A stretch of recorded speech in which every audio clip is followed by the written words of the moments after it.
بسم اللہ الرحمن الرحیم وَإِذَا قِيلَ لَهُمْ لَا تُفْسِدُوا فِي الْأَرْضِ قَالُوا إِنَّمَا نَحْنُ مُصْلِحُونَ أَلَا إِنَّهُمْ هُمُ الْمُفْسِدُونَ وَلَكِنْ لَا يَشْعُرُونَ وَإِذَا قِيلَ لَهُمْ آمِنُوا كَمَا آمَنَ النَّاسُ قَالُوا أَنُؤْمِنُ كَمَا آمَنَ السُّفَهَاءُ أَلَا إِنَّهُمْ هُمُ السُّفَهَاءُ وَلَكِنْ لَا يَعْلَمُونَ وَإِذَا لَقُوا الَّذِينَ آمَنُوا قَالُوا آمَنَّا وَإِذَا خَلَوْا إِلَى شَيَاطِينِهِمْ قَالُوا إِنَّا مَعَكُمْ إِنَّمَا نَحْنُ مُسْتَهْزِئُونَ اللَّهُ يَسْتَهْزِئُ بِهِمْ وَيَمُدُّهُمْ فِي طُغْيَانِهِمْ يَعْمَهُونَ أُولَئِكَ الَّذِينَ اشْتَرَوُا الضَّلَالَةَ بِالْهُدَى فَمَا رَبِحَتْ تِجَارَتُهُمْ وَمَا كَانُوا مُهْتَدِينَ صدق اللہ مولانا العظیم اللہم صل علی سیدنا محمد وعلی آل سیدنا محمد وبارک وسلم۔ قابل صد احترام سامعین گرامی قدر، سورہ بقرہ کی اول آیات اور ابتدائی حصہ جس میں ایمان والوں کے تذکرے کے بعد کھلم کھلا انکار کرنے والے کافروں کا ذکر تھا، اور اب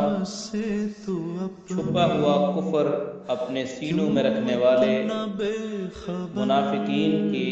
احوال اور ان کی ظاہری حالات کو بیان کیا جا رہا ہے۔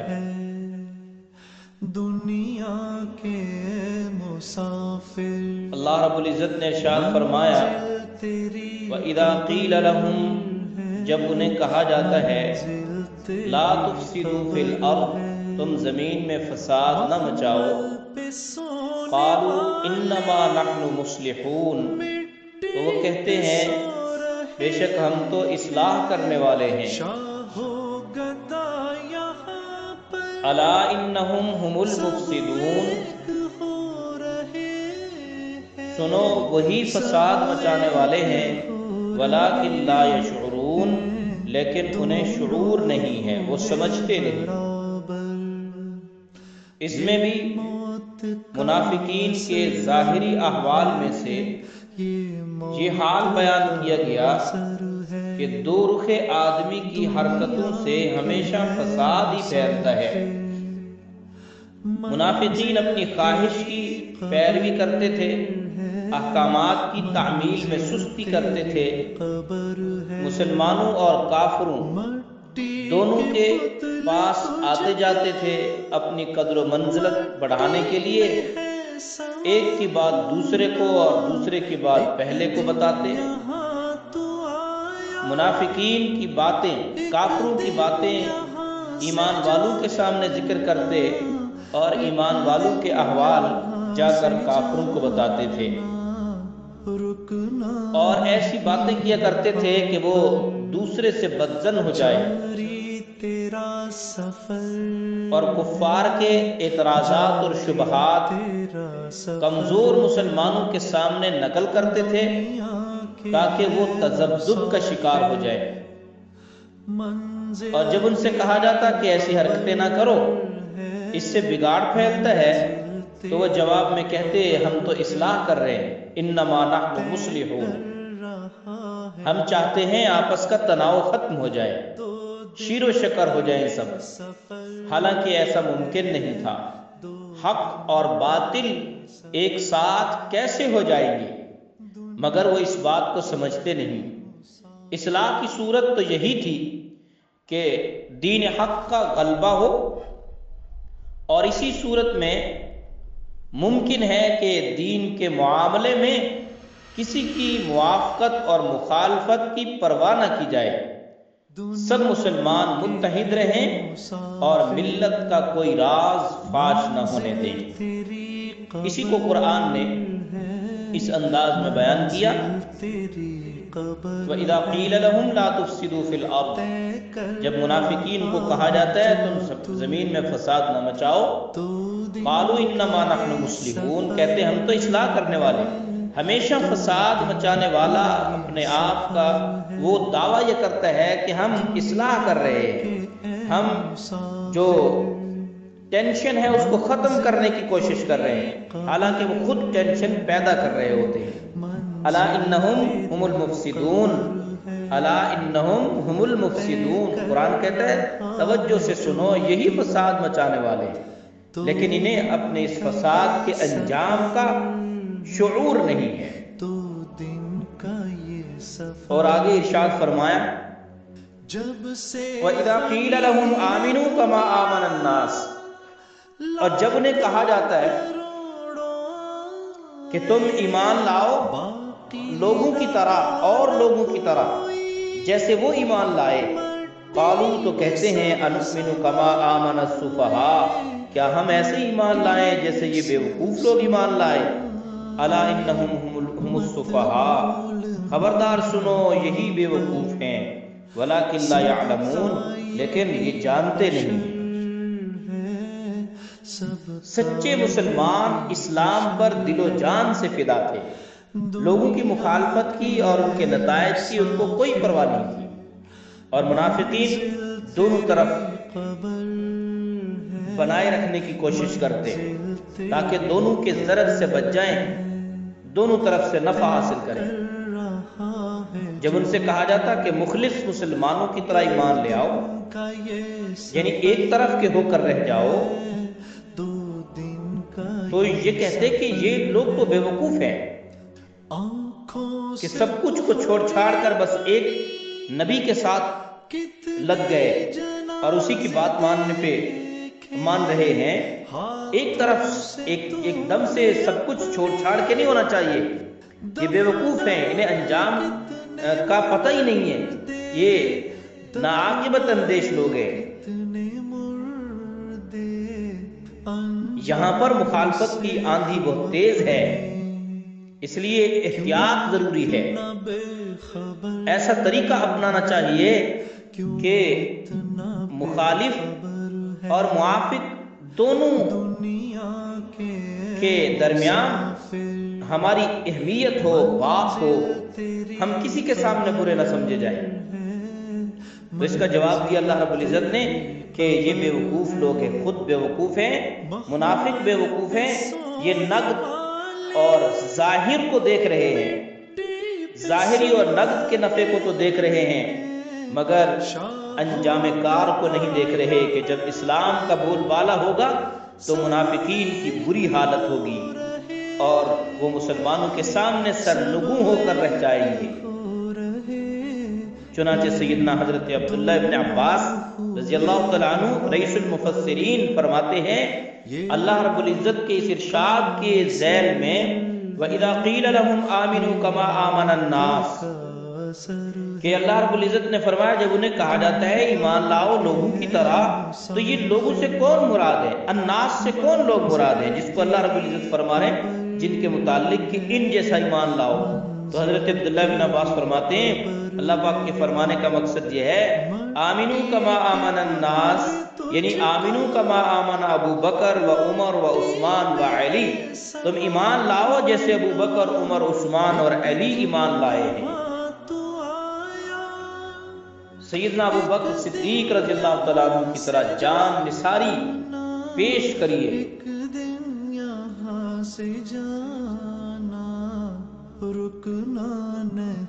اور آگے ارشاد فرمایا وَإِذَا لَقُوا الَّذِينَ آمَنُوا قَالُوا آمَنَّا، اور جب وہ منافقین ایمان والوں سے ملتے ہیں تو کہتے ہیں ہم ایمان لائے۔ وَإِذَا خَلَوْا إِلَىٰ شَيَاطِينِهِمْ، اور جب اپنے شیاطین کے پاس جاتے ہیں، اپنے گرو گھنٹالوں کے پاس جاتے ہیں، شریر سرداروں کے پاس جاتے ہیں، قَالُوا إِنَّا مَعَكُمْ، کہتے ہیں ہم تو آپ کے ساتھ ہیں، ہم تمہارے ساتھ ہیں۔ انما نحن مستہزئون، ہم تو ان کے ساتھ مذاق کر رہے ہیں، ہم ان کے ساتھ ہنسی مذاق کرتے ہیں۔ اللہ یستہزئ بہم ویمدہم فی طغیانہم یعمہون، اللہ ان سے مذاق کرتا ہے، اللہ ان کی ہنسی اڑاتے ہیں اور ان کو ڈھیل دیتے ہیں۔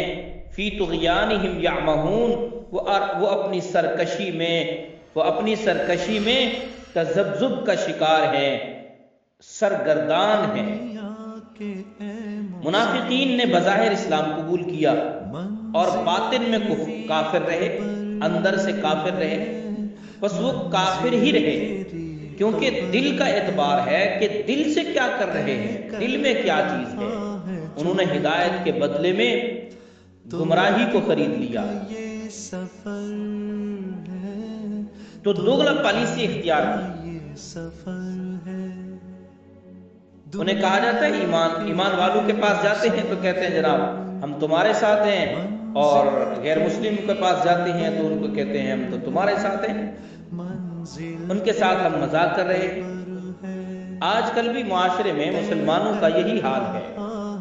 اہل بدعت کے ساتھ بیٹھتے ہیں تو ان کے ساتھ مل جاتے ہیں، اور اہل سنت کے ساتھ بیٹھتے ہیں تو ان کے ساتھ ہو جاتے ہیں، برادری رواج میں بھی مل جاتے ہیں، اور اتباع سنت کرنے والوں کے پاس بھی جگہ بنانے کی کوشش کرتے ہیں، دونوں طرف سے کھیل کھیلتے ہیں۔ یہ انداز منافقین کا ہے۔ ہمیں کامل اتباع سنت میں زندگی گزارنی چاہیے، جیسے اللہ رب العزت نے فرمایا کہ جیسے یہ لوگ ایمان لائے ہیں تو اس طرح سے مسلمان بنو، اس طرح کے ایمان والے بنو، ابو بکر عمر عثمان علی جیسے بنو، صحابہ کرام جیسے ایمان لے کے آؤ، سب کچھ کو قربان کر کے صرف دین اسلام اور شریعت طیبہ اور آپ صلی اللہ علیہ وسلم کی سنت اور اللہ رب العزت کے احکامات کے مطابق زندگی بسر کرو۔ اور منافقین ظاہری طور پر ایمان لائے اور باطن میں کافر رہے، انہوں نے ہدایت کے بدلے میں گمراہی کو خریدا ہے، اور یہ گھاٹے کا سودا ہے۔ ان کو نہ خدا ملا نہ وصال صنم، خسرت الدنیا والآخرہ ذالک هو الخسران المبین، یہ دنیا اور آخرت کے خسارے میں ہیں، اور یہ واضح خسارہ ہے۔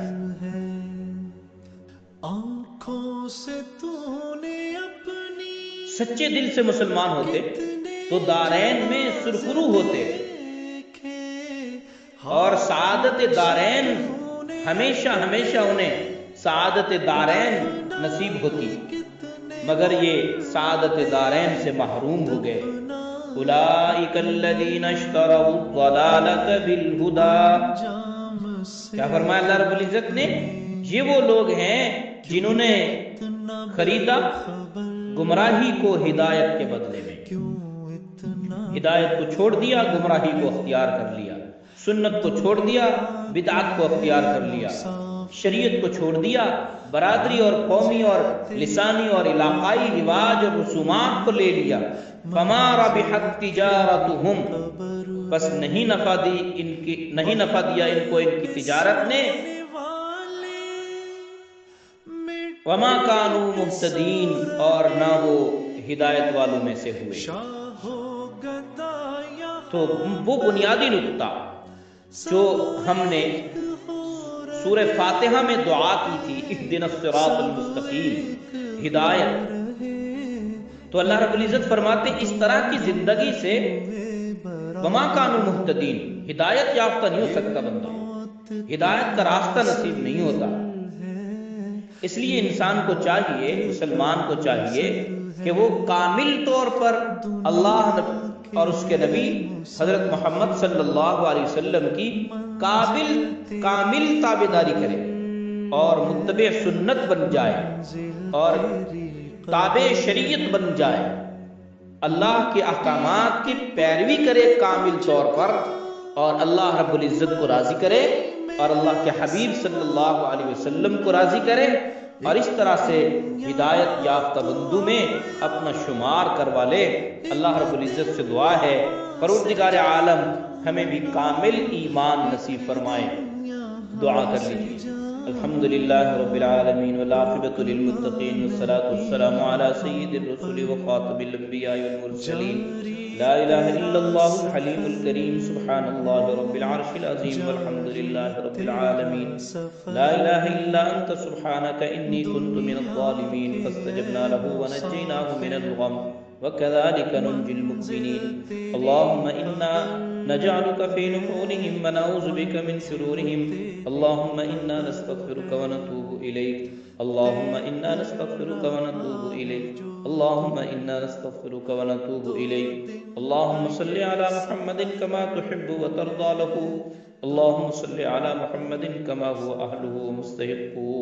اللهم صل على محمد النبي الأمي وعلى آله وسلم تسليما، اللهم صل على محمد عبدك ورسولك وحبيبك محمد صلی اللہ علیہ وسلم۔ اے اللہ ہمارے گناہوں کو معاف فرما، اللہم حبب الینا الایمان وزینہ فی قلوبنا وکرہ الینا الکفر والفسوق والعصیان، اللہم اجعلنا من الراشدین۔ اے اللہ ہمارے ایمان کی حفاظت فرما، قرآن کی صحیح سمجھ نصیب فرما، قرآن کے احکامات اور تعلیمات پر عمل کی توفیق عطا فرما، گمراہی سے محفوظ فرما، ہدایت یافتہ بندوں میں شامل فرما، اے اللہ اپنے مقربین میں شامل فرما، اے اللہ ہماری خطاؤں گناہوں غفلتوں کو معاف فرما، درگزر فرما، اے اللہ بیماروں کو شفاء کاملہ عطا فرما۔ دور قریب سے جن بہن بھائیوں نے دعاؤں کے لیے کہا ہے یا کہنا چاہتے تھے نہیں کہہ سکے، یا جو ہم سے توقع رکھتے ہیں کہ ہم ان کے لیے دعائیں کیا کریں گے، یا جن کے ہمارے اوپر حق آتے ہیں کہ ہم ان کے لیے دعا کیا کریں، اے اللہ ان سب کے حق میں ہماری اور تمام مشائخ اولیاء کی تمام خیر کی دعاؤں کو قبول فرما۔ اے اللہ دور قریب سے بہن بھائیوں نے بیماروں کی شفا یابی کے لیے دعاؤں کا کہا ہے، بوڑھے بیمار ہیں، ماں باپ بیمار ہیں، چھوٹے بڑے بیمار ہیں، عورتیں بیمار ہیں، بچے بیمار ہیں، گھروں میں ہسپتالوں میں، اے اللہ جتنے بھی مسلمان بیمار ہیں سب کو شفاء کاملہ عاجلہ مستمرہ دائمہ نصیب فرما۔ اے اللہ والدین کے سائے سلامت فرما، اے اللہ بچوں اولادوں کی اے اللہ غموں سے دکھوں سے محفوظ فرما، اے اللہ بیماروں کو شفاء کاملہ عطا فرما۔ اے اللہ جن کی اولادیں جن کی گودیں اولاد سے خالی ہیں ان کی آنکھوں کی ٹھنڈک بننے والی اولادوں سے ان کی گودوں کو آباد فرما، اے اللہ جن کی اولادیں ہیں انہیں والدین کی آنکھوں کی ٹھنڈک بنا، اے اللہ گھروں میں عافیت نصیب فرما، اتحاد نصیب فرما، اتفاق نصیب فرما، آپس میں محبت و الفت نصیب فرما، نفرت نحوست سے محفوظ فرما، خاندانوں کو آپس میں پیار محبت عطا فرما۔ اے اللہ ہمیں حرمین شریفین کی باادب بار بار حاضری نصیب فرما، قبولیت والی حاضری نصیب فرما، امت کے حال پہ رحم فرما، ہمارے پیارے ملک پاکستان کی حفاظت فرما، اندرونی بیرونی خلفشار سے محفوظ فرما۔ اے اللہ مساجد مدارس جہاں اللہ اللہ ہوتی ہے ان خانقاہوں کی حفاظت فرما، اے اللہ ہمارے مشائخ کی زندگیوں میں برکت عطا فرما، ہمارے اساتذہ کی زندگیوں میں برکت عطا فرما، جو ہمارے مشائخ میں سے اساتذہ میں سے ملنے جلنے والوں میں سے تعلق رکھنے والوں میں سے محبت کرنے والوں میں سے مرد عورتیں بوڑھے جوان عیز و اقارب میں سے جتنے لوگ دنیا سے چلے گئے اللہ سب کی بخشش فرما، درجات بلند فرما، مقربین میں شامل فرما۔ اے اللہ ہماری ان دعاؤں کو اپنی رحمت سے قبول فرما، بے روزگاروں کو رزق حلال رزق وسیع عطا فرما، وسعت و برکت والا رزق عطا فرما، اسباب مہیا فرما۔ اے اللہ دین کی سمجھ عطا فرما، دین پر عمل کی توفیق عطا فرما، دین کے کام کرنے نصیب فرما، مشکلات سے نجات عطا فرما۔ اے اللہ ہمیں ہمارے گھر والوں کو ہماری اولاد و نسلوں کو اے اللہ اپنا قرب نصیب فرما، اپنے سچے اولیاء میں شامل فرما، تمام پریشانیاں مصائب حالات مصیبتوں سے اے اللہ نجات عطا فرما، ہر قسم کے حوادثات خطرات سے حفاظت فرما۔ ہماری ان دعاؤں کو اپنی